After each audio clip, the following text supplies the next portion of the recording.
Hello friends, welcome back to my channel. मैं हूं आपकी फ्रेंड वर्षा। आज की इस वीडियो में यहाँ पर हम बात करेंगे गुडविल के मीनिंग और उसके वैल्यूएशन के बारे में।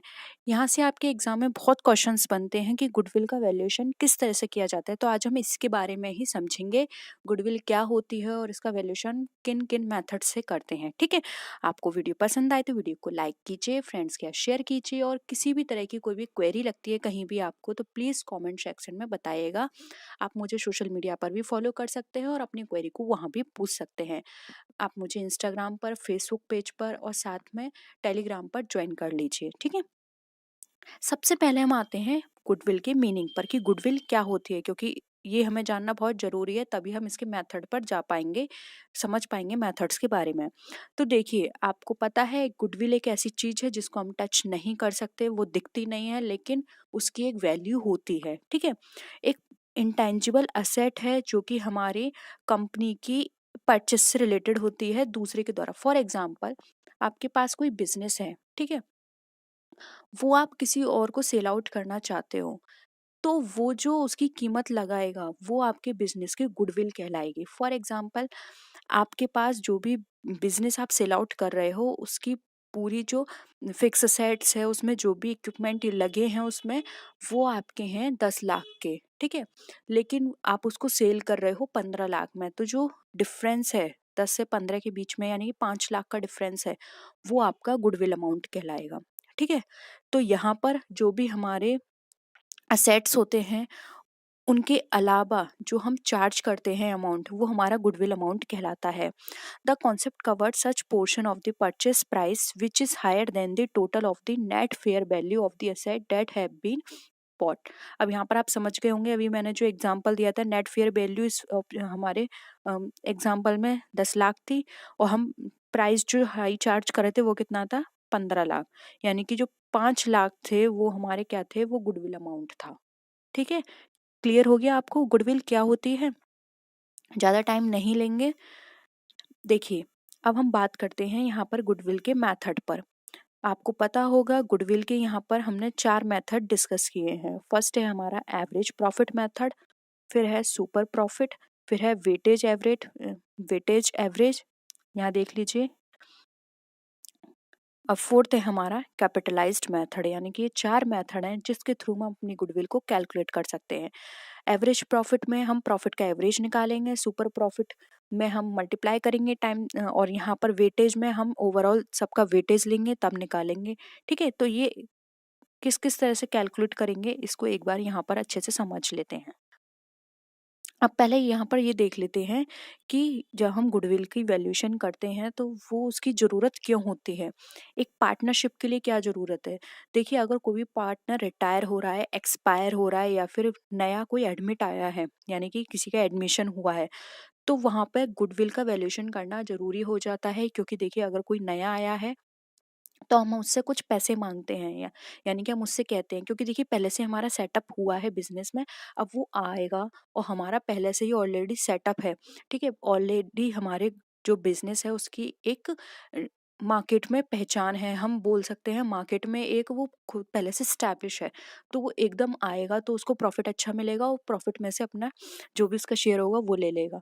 तो एक तरह से उसको हमारा बिजनेस सेट करा हुआ मिल गया। ठीक है, तो यहाँ पर पहले से लोग मेहनत कर रहे थे, लेकिन आके उसने कोई भी ऐसी मेहनत नहीं करी, लेकिन उसको प्रॉफिट पूरा का पूरा मिल गया। तो इस वजह से हमने इतना अपने बिजनेस को खड़ा किया है। तो एक नए पार्टनर से कहा जाता है कि अब तक हमने खड़ा किया है, इतनी मेहनत करी है, तो उसके एवज में आप कुछ रुपए लेकर आओ। वो रुपए जो होते हैं वो हमारा गुडविल अमाउंट कहलाता है। ठीक है, और सेम ऐसे ही रिटायर और एक्सपायर वाले केस में है। अगर कोई पार्टनर रिटायर हो रहा है तो उसने इतनी मेहनत करके बिजनेस को खड़ा किया है, तो वो जो गुडविल अमाउंट है वो लेके जाता है। एक्सपायर के टाइम भी वो लेकर जाएगा, जो भी उसका फैमिली रिप्रेजेंटेटिव होगा जो उसको रिप्रेजेंट कर रहा है, उसका लीगल हेयर है, वो उस अमाउंट को लेकर जाएगा। ठीक है, it also becomes important in case of alternations in profit sharing ratio और अमलगमेशन। अगर प्रॉफिट शेयरिंग रेशियो में कोई भी ऑल्टरनेशन होता है, हमें उन्हें चेंज करना होता है, तो वहाँ भी बहुत ज़रूरी हो जाता है गुडविल को कैलकुलेट करना। या फिर अगर कोई अमलगमेशन का केस है, अमलगमेट हो रहा है किसी अदर कंपनी के साथ, वहाँ भी बहुत ज़रूरी हो जाता है गुडविल को कैलकुलेट करना, क्योंकि जब हम किसी कंपनी के साथ एमलगमेट हो रहे हैं तो वहाँ पर हम उस गुडविल के अमाउंट को कैलकुलेट करके उससे वो मांगेंगे, ठीक है। तो ये तो हो गया पार्टनरशिप का केस। अब आता है हमारा कंपनी का केस कि कंपनी में क्यों जरूरी होता है। देखिए, in the instance of amalgamation of company और एक्वायरिंग कंट्रोलिंग इंटरेस्ट, यानी कि जब हम अमलगमेट होंगे, क्योंकि कंपनी भी अमलगमेट होती है, ठीक है, या फिर हम एक्वायर करते हैं किसी कंपनी को, ठीक है, या फिर हम यहाँ पर क्या है, किसी भी कंपनी के साथ मर्ज हो रहे हैं, यानी कि इन केस हम किसी भी बिजनेस को परचेस कर रहे हैं, ठीक है, अमलगमेट हो रहे हैं, एक्वायर कर रहे हैं, तो उस केस में भी हमें उसकी वैल्यूएशन करनी होती है, जिसके थ्रू हम इजीली उसका जो प्राइस है उसको निकाल पाएँ कि हाँ इतना प्राइस है इस कंपनी का, तो वहाँ पे परचेजिंग और सेलिंग में आसानी हो, ठीक है। फिर है इन सोल प्रोप्राइटरशिप में। अब सोल प्रोप्राइटरशिप में क्या होता है, कभी कभी क्या होता है कि उसको अपने बिजनेस को किसी और को जैसे सोल्ड करना है, या फिर उसको खुद ही ये वैल्यूएशन करना है कि अब उसने जितना भी अमाउंट लगाया था, अब उसके बिजनेस की क्या कीमत है, यानी कि शुरू में उसने कितना इन्वेस्ट किया और अब क्या कीमत है, उसके बेसिस पर वो लगा सकता है कि यानी कि मेरी बिजनेस की गुडविल इतनी निकल कर आई, ठीक है। तो इस केस में भी वो गुडविल का वैल्यूएशन कर सकता है। तो यहाँ पर आपको क्लियर हो गया होगा कि गुडविल का वैल्यूएशन क्यों किया जाता है। अब हम यहाँ पर बात करते हैं गुडविल के मेथड्स पर। देखिए, फर्स्ट आता है हमारा एवरेज प्रॉफिट मेथड, जो कि अभी हमने डिस्कस किया था। अब देखिए, एवरेज प्रॉफिट मेथड, इस मेथड के अंदर क्या किया जाता है, जो भी साल हैं जितने का भी हमें निकालना है, जैसे कि फॉर एग्जांपल 5 साल का हमें निकालना है गुडविल, तो जो भी नंबर ऑफ ईयर्स हैं वहाँ से हम जो भी उस साल के प्रॉफिट्स हैं उससे उसको क्या करेंगे, मल्टीप्लाई कर देंगे, तो हमारा निकल कर आ जाएगा। फॉर एग्जांपल जैसे एवरेज प्रॉफिट, 5 साल के प्रॉफिट का एवरेज निकाला और उसको मल्टीप्लाई कर दिया number of years of purchase, कितने साल की वो परचेज है, ठीक है, उससे हमने निकाल दिया। तो यहाँ पर हमारा एवरेज प्रॉफिट मैथड के थ्रू भी हम गुडविल की वैल्यू निकाल सकते हैं। बहुत ही सिंपल था, इसको नोट कर लो, आप स्क्रीनशॉट ले लो, टेलीग्राम पर इसका पीडीएफ मिल जाएगा। बहुत ही इम्पोर्टेंट है ये आपके एग्जाम में, इससे रिलेटेड एमसीक्यू में न्यूमेरिकल्स और थ्योरेटिकल दोनों तरह से क्वेश्चंस बनेंगे, दोनों तरह से आपसे क्वेश्चन पूछे जाएंगे, तो आपको सब पता होना चाहिए, ठीक है। नेक्स्ट आता है वेटेड एवरेज।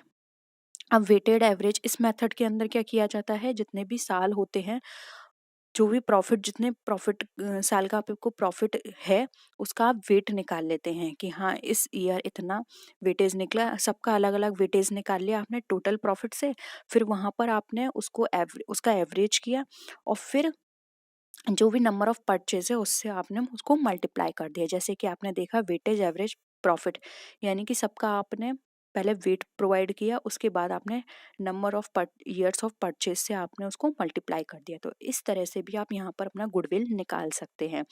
इनके क्वेश्चंस हम कराएंगे, पहले भी मैं करा चुकी हूँ, कोशिश करेंगे आगे भी और नए क्वेश्चंस करा दें, जिससे कि आपको ये सारी चीज़ें क्लियर हो जाएं, ठीक है।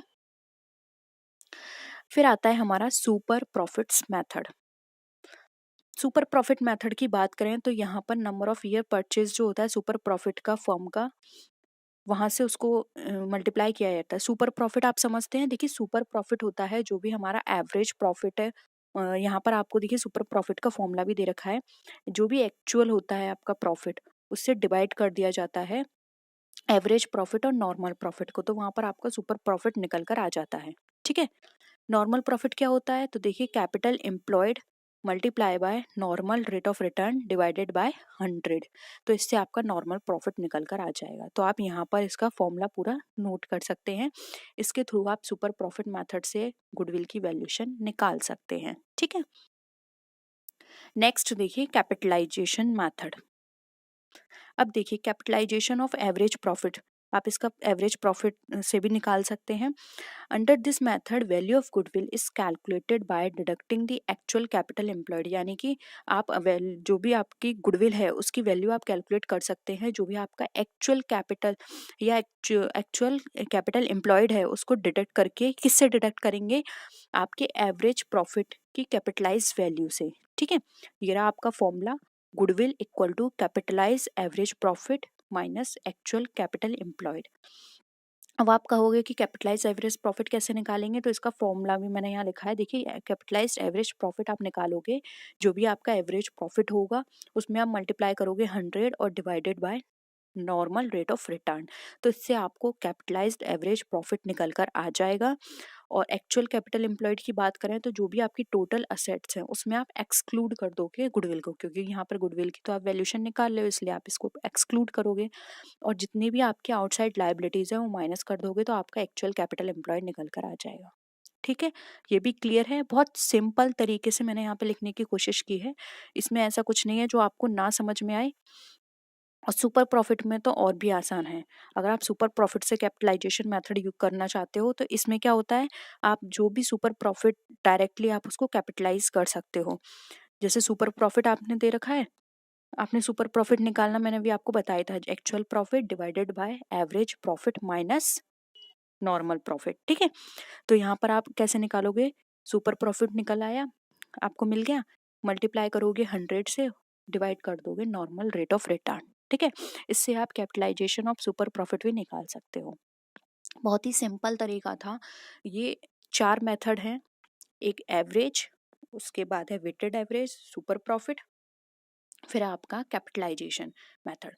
इन 4 मेथड्स के थ्रू आप अपनी गुडविल का वैल्यूएशन इजी तरीके से कर सकते हो। ठीक है, आई होप यहाँ पे ये चारों मेथड आपको क्लियर हैं, गुडविल का मीनिंग क्लियर है। मैंने बहुत सिंपल तरीके से यहाँ बताने की कोशिश की है, फिर भी आपको समझ ना आया हो तो प्लीज़ कमेंट सेक्शन में बताइएगा, हम इसको फिर से डिस्कस कर लेंगे, लेकिन समझना बहुत ज़रूरी है। ठीक है, तो आई होप आपको ये सारी चीज़ें क्लियर हैं। किसी भी तरह का डाउट हो तो नीचे कमेंट सेक्शन में बताइएगा। तो नेक्स्ट वीडियो में आपसे मिलते हैं, तब तक के लिए टेक केयर, बाय बाय।